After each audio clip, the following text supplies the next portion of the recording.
ఓం నమ శివాయ పరబ్రహ్మ పరమాత్మ నమ జగత్తే సతీ ఫలాయ బ్రహ్మ హరి రాయత్రి గుణాత్మే సర్వకవతిగామి దర్శ దత్తాత్రేయ నమసంతిని సిద్ధి కురు కురు కురు కురు కురు స్వహ. ప్రజలందరికీ నమస్కారము. ఈ నూతన సంవత్సరం 2025 నూతన సంవత్సరం శుభాకాంక్షలు ప్రజలందరికీ.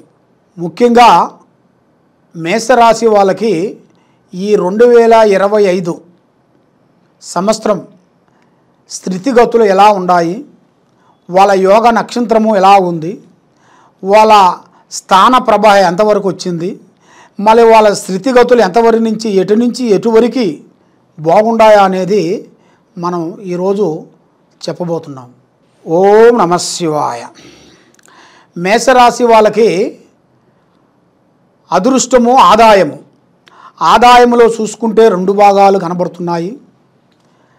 రాజపూజిత 5, అవమానం అనేది 7, ఖర్చు 14.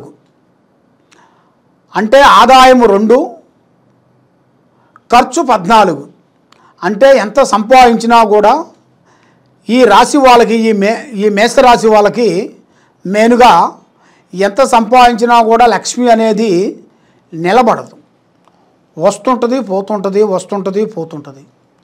మరి ఈ మేషరాశి వాళ్ళు గతములో ఉన్నదాని కాకోకుండా ఇప్పుడు వీళ్ళకి ఎన్నో సంవత్సరాల నుంచి వీళ్ళు పడే బాధలు, వీళ్ళు పడే విధానాలు చూసుకుంటే ఇప్పుడు వీళ్ళకి ఒక మంచి భవిష్యత్తు, మంచి ఆలోచన, మంచి విధానం అనేది రాబోతుంది.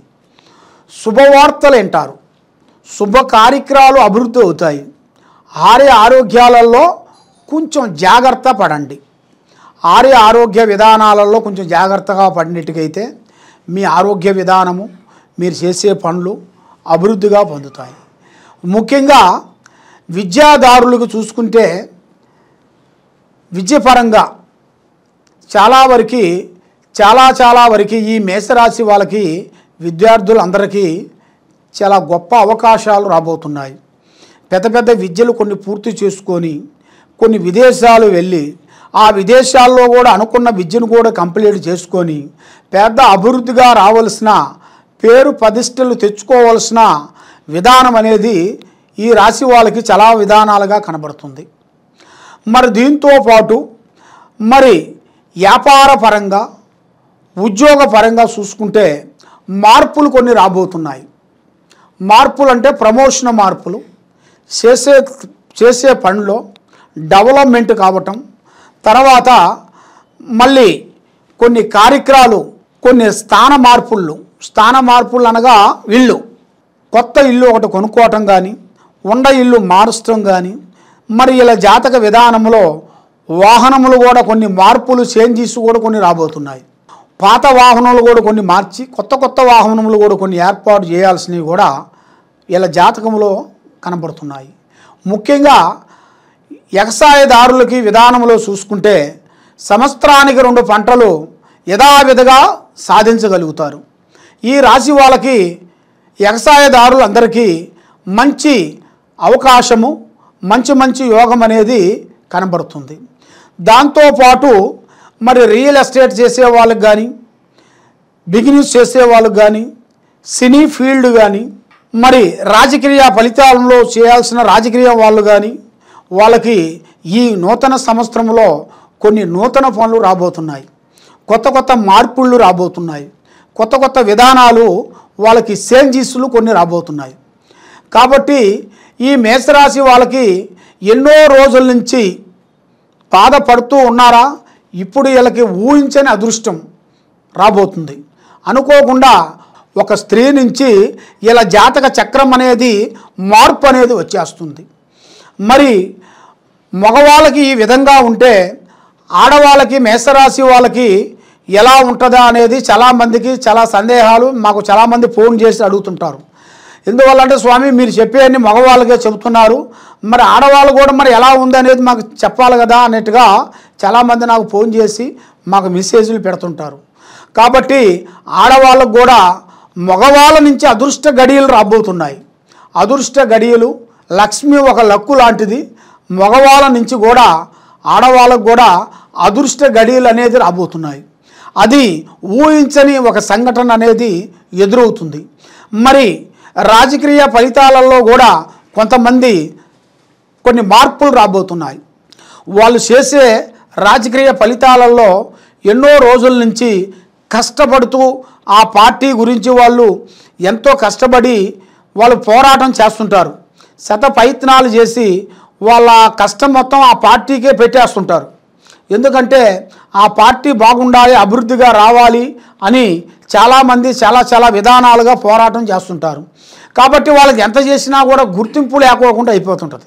ఆ గుర్తింపు మళ్ళా రావాలి అంటే వీళ్ళకి కొత్త చేంజెస్, కొత్త మార్పులు, కొన్ని అవకాశాలు కొన్ని రాబోతున్నాయి.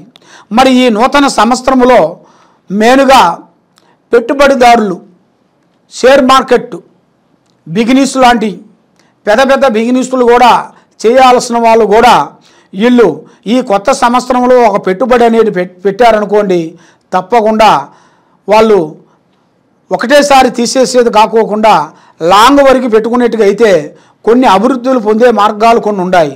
అలా పెట్టి అలా తీసేసే వాళ్ళ వల్ల పెద్ద అభివృద్ధి అనేది ఉండదు. అది పెట్టినా ఒకటే, పెట్టుకోకుండా ఉన్నా ఒకటే. కాబట్టి మనం ఒకటి పెట్టామరా అంటే అది లాస్ట్ వరకు దాన్ని పాటించాలి. అది లాస్ట్ వరకు పాటించినప్పుడే దాంట్లో మనకు ఒక ప్రతిఫలాలు, దాంట్లో లాభ నష్టాలు అనేది మనకు తెలిసిపోతాయి. తప్పకుండా మంచిగా అభివృద్ధి పొందే మార్గాలు కూడా మీకు షేర్ మార్కెట్ విధానాల్లో కూడా మీరు పెట్టుబడి పెట్టండి. తప్పకుండా మీరు అనుకున్నట్టుగా 100% మీరు సాధించగలుగుతారు. కాబట్టి ఇంతకుముందు మీరు ఎన్నో రోజులు మీరు చేయాలనుకున్నారు కానీ ఎన్నో విధానాలుగా భయపడ్డారు. కాబట్టి ఇది మనకి మంచి అవుతుందో మంచి కాదో లేకపోతే ఉన్న డబ్బులు పోతాయో అన్నట్టుగా చాలామందికి చాలా డౌట్లు అనేది ఉన్నాయి. కాబట్టి అలా డౌట్ పడాల్సిన పనేం లేదు. మీరు ఏ పనైనా సరే ధైర్యంగా ముందడుగేయండి. ఆ భగవంతుడు దయ వల్ల మీకు మంచి అదృష్ట గడియలు రాబోతున్నాయి. మరి ఈ రాశి వాళ్ళకి మెయిన్గా చేయాల్సిన పూజా బలం, మరి పూజా బలం అంటే ఏ విధంగా చేస్తే బాగుంటుంది, మరి ఏ రూట్లో చేస్తే బాగుంటుంది, ఏ దేవుణ్ణి పూజిస్తే వీళ్ళకి శుభం కలుగుతుంది అనేది చాలామందికి చాలా సందేహాలు ఉన్నాయి. కాబట్టి ఈ మేషరాశి వాళ్ళకి మెయిన్గా ముఖ్యంగా చేయాల్సిన పూజా కార్యక్రమం శ్రీ వారాహిని మాత. ఆ అమ్మవారిని మీరు పూజించాలి. ఆమెని పగలుపూట పూజించొద్దు, రాత్రిపూటే పూజించాలి. ఆ రాత్రిపూట పూజించిన దాని వలన ఇంతకుముందు ఆ అమ్మవారు పేరు అనేది చాలామందికి తెలియదు. ఇప్పుడంటే కొంతమంది హీరోలు, యాక్టర్లు కూడా ఆ అమ్మవారు పూజలు చేస్తున్నారు కాబట్టి మనకి వస్తున్నారు, తెలుస్తుంది. ఇంతకుముందు ఆ అమ్మవారు పూజా విధానం అనేది అది ఇప్పటి నుంచి కాదు, అది ఆది నుంచి ఉంది కానీ దాని గురించి మనకి బయటగా చెప్పి పబ్లిక్ చేసింది మనకి ఇప్పుడు కొత్త హీరోలు, కొంతమంది రాజకీయ నాయకులు ఉన్నారు కదా.